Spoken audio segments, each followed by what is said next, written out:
Hola, ¿qué tal amigos? Muy buenas tardes por esta parte de Centroamérica. No, por supuesto que no estamos en Centroamérica, estamos en la parte sur. En Centroamérica son las 11:23. Aquí donde estamos en la zona andina son las 12:23. Estamos nada menos que en la tierra natalicia del nacimiento de Micaela Bastidas. Y claro, Tupac Amaru también por aquí caminó. Y hay unas actividades en estos días y por eso estamos por aquí.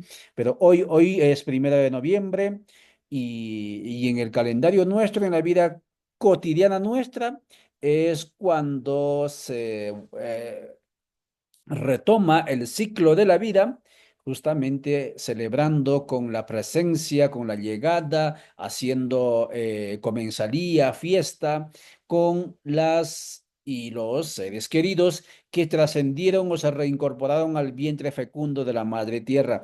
Y de eso hablaremos, pero no hablaremos de la zona andina. Ahí están viendo ustedes en la fotografía o en la imagen, es el altar, eso es bastante particular por los colores, etcétera, de la parte sur de lo que se llama México, y hablamos con Karina Ochoa.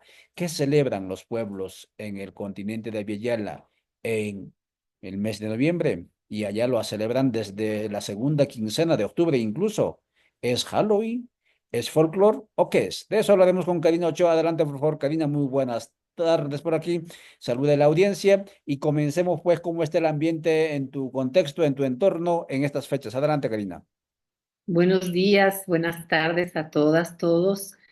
Pues sí, hoy es 1 de noviembre y se festeja pues la tradicional fiesta de muertos, que es una fiesta que tiene un origen anterior a la intrusión española. Le dicen prehispánico, es la forma como se menciona, pero es previo a la conquista y colonización de nuestros territorios, porque en las civilizaciones, sobre todo voy a comentar de las civilizaciones que se ubicaban en lo que hoy llamamos como Mesoamérica, pero también pasa en el mundo andino que esta celebración se realiza porque había una particular concepción sobre la vida, sobre el ciclo de vida, que no se contraponía a la idea de la muerte. El ciclo de vida se pensaba en articulación y en complementación con la muerte, es decir, no hay vida si no hay muerte y no se puede renacer, no puede haber un proceso de renacimiento si no hay como antecedente también el proceso de muerte. Y bueno, particularmente en lo que hoy llamamos Mesoamérica y en México, se hacían una serie, como en muchas civilizaciones, una serie de rituales cuando fallecían los seres cercanos y estos rituales poco a poco se fueron configurando como parte de un conjunto de actividades que van a dar origen a las fiestas anuales que conocemos como Día de Muertos.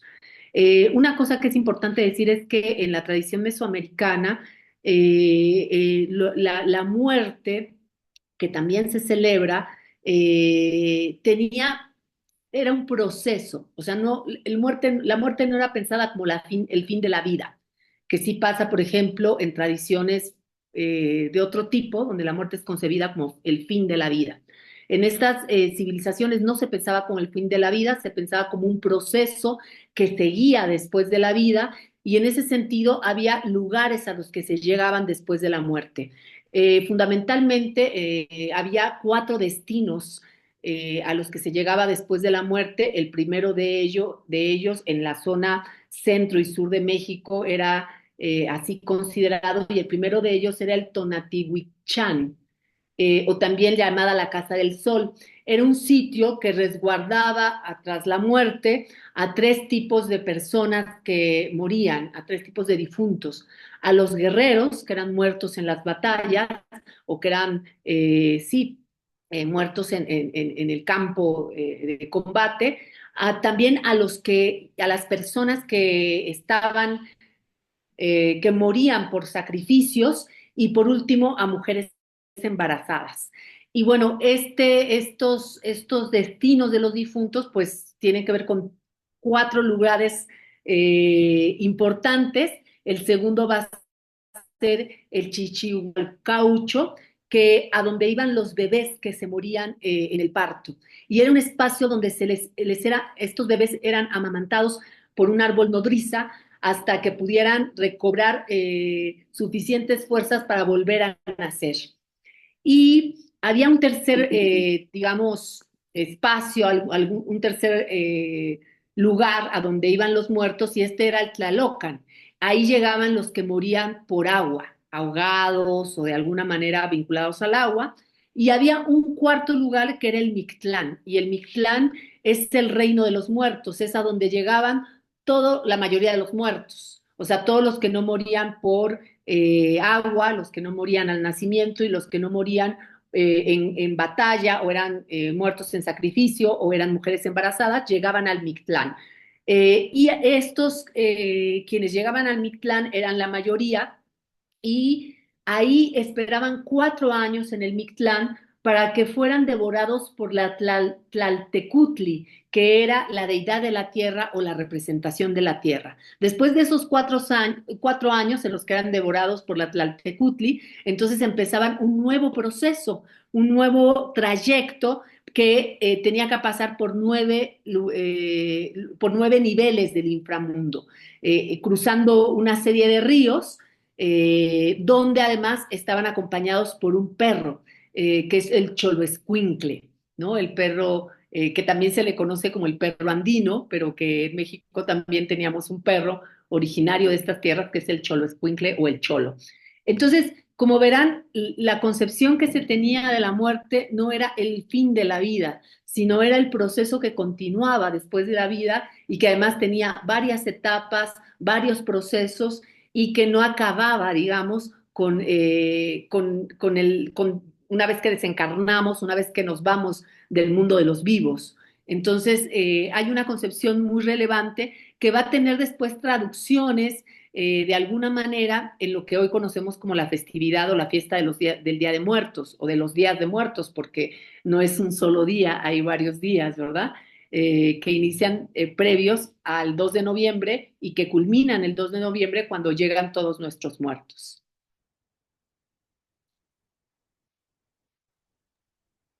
Gracias, Karina, por esa brillante e ilustrativa presentación. Claro, para hacer eso uno tiene que escarbar, tiene que hacer retorno a los lugares donde todavía quedan algunos destellos de esas vivencias, porque después de todo eso, no lo, esa información que nos dice ella, no lo encontramos en la literatura hegemónica, mucho menos en las instituciones o en los espacios de donde nos formamos académicamente. 4 lugares donde estaban los que se reincorporaban al vientre fecundo de la madre tierra. Aquí en la parte andina, los registros indican que, ya lo reiterábamos en estos días, que hasta el tercer año se los tenía a los restos mortuorios en vasijas de barro, en los chulpares. Los chulpares eran y son construcciones circulares de pura piedra en las partes más altas de las zonas de los territorios donde se habitaba. Y allí es donde se iba a hacer la fiesta en cada Ayamar Eiquilla, es decir, el mes donde se cargaba al difunto.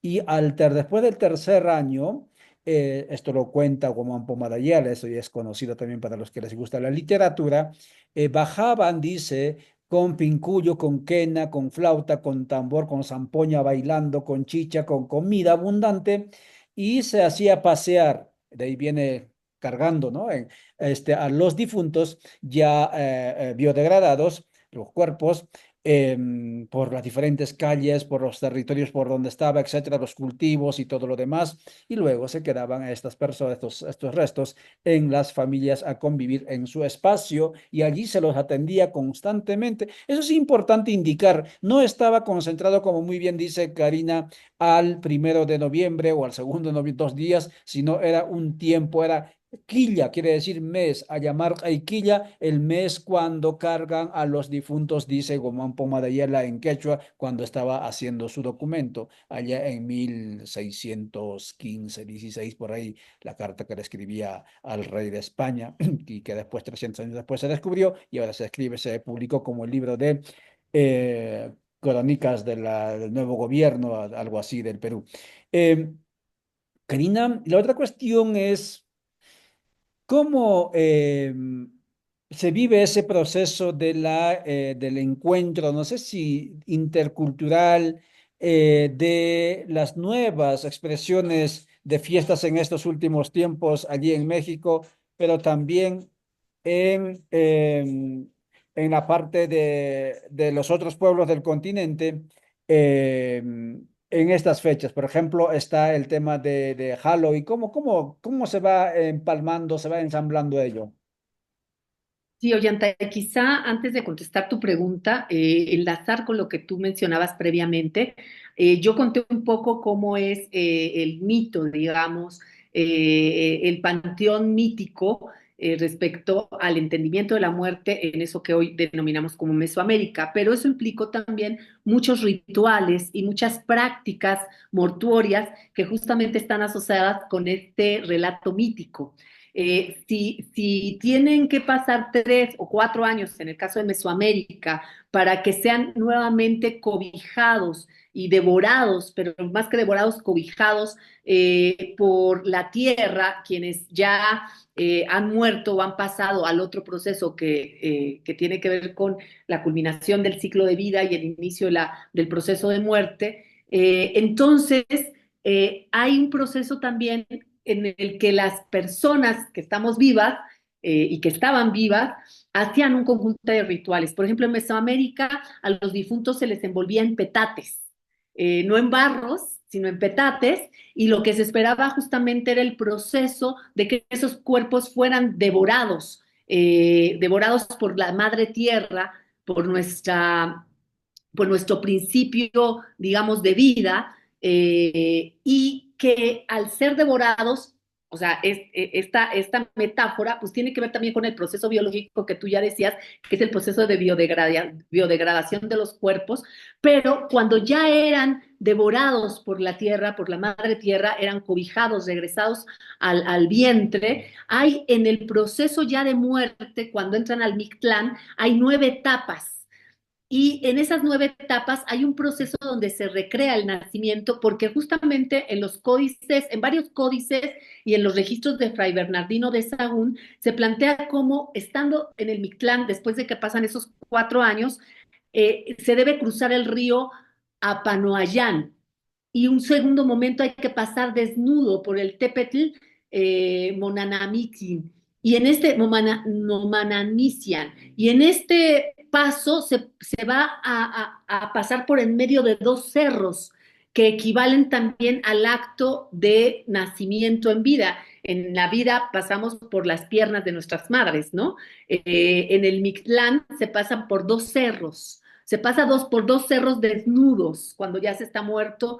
Las personas muertas pasan por esos cerros y luego en un tercer momento tienen que enfrentar una culebra que va a resguardar el camino y atravesar el Iztépetl, el cerro de Navajas. Y así recorrer cimas en las que hay constante nieve, se pasa también por 8 caminos y se va haciendo un recorrido hasta llegar finalmente al Izmatlampa. Es complicado decirlo, entonces me va a costar, pero es el Izmitlanampoxcalocan, que es donde moran los dioses de la muerte, ¿no? O sea, después de ese recorrido. Entonces, el recorrido de la muerte es un recorrido que se hace en otro territorio, en otro ámbito, que ya no es el terreno de los vivos, pero se sigue como proceso, la muerte no se piensa como fin. Ahora, los vivos tenemos que hacer una serie de rituales, se tenían que hacer una serie de prácticas mortuorias que no, como tú dices, no tenían una fecha fija, que tenían que ver con el proceso de acompañar a nuestros muertos. Y después de que justo pasaban los primeros 4 años en el Mictlán, había un proceso donde los muertos regresan y hay que alimentarles y hay que honrarles para que después pasen al segundo proceso de los 9 niveles del Mictlán. Entonces, no solamente los muertos están haciendo su proceso, sino los vivos acompañamos a nuestros muertos en ese proceso. Después, con la llegada de los españoles en el acto de conquista y colonización, hubo una serie de confluencias que llevaron a que estos rituales, que no tenían una fecha fija, sino que tenían que ver con las temporalidades de nuestros propios muertos y de cómo acompañamos a nuestros muertos, bueno, después se fue fijando en torno a una fiesta particular que venía de la cristiandad y que fue ubicada en el día 1 y 2 de noviembre, ¿no? Entonces, lo que vamos a ver es efectivamente procesos donde no solamente hay actos de interculturalidad, también hay actos de resistencia cultural frente a una cultura hegemónica que al estar viva también esa cultura hegemónica o hacerse viva y al estar viva esta cultura de nuestros pueblos, pues va tejiendo puentes y van tejiendo formas que van a dar origen a otro tipo de prácticas que van a revelar ambas digamos, referencias culturales, tanto la hegemónica como la de resistencia y como la originaria, ¿no? Sin duda, el Día de Muertos que hoy vivimos está plagado de ese dinamismo de 500 años, de ese dinamismo cultural, donde pues sin duda hay tensiones también y también se disputan significados, pero también se van abigarrando y combinando miradas que vienen de la cristiandad, donde por ejemplo la muerte es entendida desde otro lugar y muchas miradas de los mundos originarios, de los horizontes de sentido, que dan vitalidad.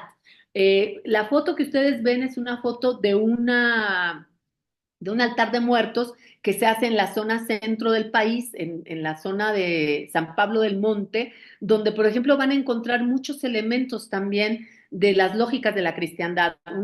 Una cruz, bueno, dos cruces, no se ve la de abajo, pero se ve una cruz de flores que va a estar al pie de la, del altar, pero además el altar tiene tres niveles, ¿no? En un primer nivel está el santo, en un segundo nivel vamos a encontrar las fotos de nuestros muertos acompañadas de alimentos y en una tercera va a estar la cruz y van a ver muchos elementos como las frutas, además de muchas otras cosas que están ahí presentes. Entonces, bueno, sin duda ha habido una lógica, yo no quisiera decir de hibridez cultural porque me parece que es mucho más compleja que solo algo que se hace híbrido, porque también está lleno de tensiones, también está lleno de confluencias, en donde la resistencia de nuestros pueblos está presente y da origen a una nueva forma que no es la ancestral, pero que está plagada de elementos de ancestralidad, pero que también tiene elementos de la cultura hegemónica que nos ha obligado a rediseñar nuestros propios horizontes de sentido para que sobrevivan y subsistan, ¿no? Entonces, lo que hoy vivimos también está ahora, en los últimos años, en las últimas décadas, asediado por la cultura capitalista del Halloween o por otro tipo de referentes culturales que muchas veces se incorporan y dinamizan, pero que también generan pérdidas y de manera paralela permanencias de nuestros propios referentes originarios, ¿no? Karina Ochoa conversando con el espacio de www.radiovictoriagt.com, pero también del espacio de Villa La Soberana. Estamos transmitiendo en Villa La Soberana. Saludos a todos nuestros amigos que nos siguen a través de ese canal. Obviamente también Radio Victoria, Rondas Campesinas del Perú, Minca Comunicaciones Argentina. Hoy, 1 de noviembre, 1979, en Bolivia ocurrió una desgracia gigante. La dictadura de Natush Bush asesinó, masacró más de 100 personas y más de 200 personas heridas. También ellos se incorporan en los mastacus que hacen en la zona andina en lo que se llama Bolivia. Son mesas de ofrenda gigantes a base de panes. Se incorporan también las fotografías de los luchadores sociales, del Che Guevara, de Miquela Bastidas, de Bartolina Sisa, de todos ellos. Y aquí viene también la inquietud, estimada Karina. ¿Cómo consideras desde tu experiencia, porque sabemos que eres no solamente mujer de las bibliotecas, sino también sobre todo de territorios, cómo concibes esto de la resignificación, fortalecimiento de las espiritualidades como esto, por ejemplo, de la pedagogía de la muerte, etcétera, para perderle miedo a la muerte, etcétera? ¿Cómo abona eso al proceso de las luchas emancipatorias de los pueblos del continente? Sí, antes de que se me olvide, Ollantay, esta foto que están viendo aquí es un altar que se realizó con estudiantes, profesores y profesoras de la maestría en gestión del turismo con enfoque regional y sustentable del Colegio de Tlaxcala. Y recién la acabamos de hacer y ahí llevamos las fotos de nuestros muertos que estuvieron temporalmente en estas tierras, pero que hoy nos acompañan a los que vivimos en la tierra de los vivos, pero que nosotros y nosotras les acompañamos también en su transitar por los mundos de los muertos. Lo siguiente es que, como te decía, los procesos que llamamos de interculturalidad no son procesos, casi nunca son procesos que sean fluidos, armónicos. Generalmente son procesos en los que se están dando tensiones, continuidades, discontinuidades, y donde se están disputando en ese terreno vivo tanto referentes de sentido de la cultura hegemónica como los referentes de sentido de las culturas en resistencia, ¿no? Y en ese sentido, el que haya un proceso en los últimos años, en las últimas décadas, y desde hace 5 siglos, realmente, en nuestra América y el Caribe, que hoy reconocemos como Abya Yala, el que haya una constante resignificación y recuperación e intento de reconectar muchas de estas llamadas tradiciones con los horizontes de sentido ancestral son parte de las disputas culturales, simbólicas y políticas que tenemos que dar. Y también que dan vitalidad a los procesos culturales, a los procesos sociales y a los procesos vitales. En ese sentido, el resurgimiento de esta pretensión de volver a vincular tradiciones como la que hoy tenemos el 1 y 2 de noviembre con su origen, hacer otra vez las conexiones desde las espiritualidades ancestrales, me parece que es un acto no solamente de justicia histórica, sino un acto político relevante. La cultura no está alejada de las disputas ético-políticas y de los referentes de sentido. Por eso, muchas veces cuando se piensa en la interculturalidad como un acto pues no sé, de igualdad y vamos a tomarnos todos de las manos y todos somos iguales, pues realmente lo que estamos generando es una fantasía, un velo que impide mirar cómo los procesos culturales no están despojados de las disputas que nuestros pueblos desde hace 500 años han hecho por el reconocimiento de nuestra existencia. Entonces, a mí me parece que estas recuperaciones de las espiritualidades ancestrales, de este tipo de repertorios culturales, es también un posicionamiento y una lucha política. Necesitamos volver a conectar parte de lo que hemos reservado con todas las transformaciones que ha tenido, pero que sigue reservando referentes originarios y referentes de origen. Tenemos que seguir en el intento de reconectarlos con nuestras tradiciones, con nuestro origen, con nuestros referentes de sentido ancestral. Eso no quita que reconozcamos que han pasado 500 años y que en esos 500 años, evidentemente, estas prácticas socioculturales son prácticas que se han renovado, que están en procesos de negociaciones constantes, de disputas, y que no son exactamente iguales a las que se realizaban hace 500 años. Y no pueden serlo porque ninguna civilización es estática. No pueden exigirle al mundo de nuestros pueblos originarios que sigan permaneciendo como hace 500 años o como hace más de 500 años. Ninguna civilización es estática.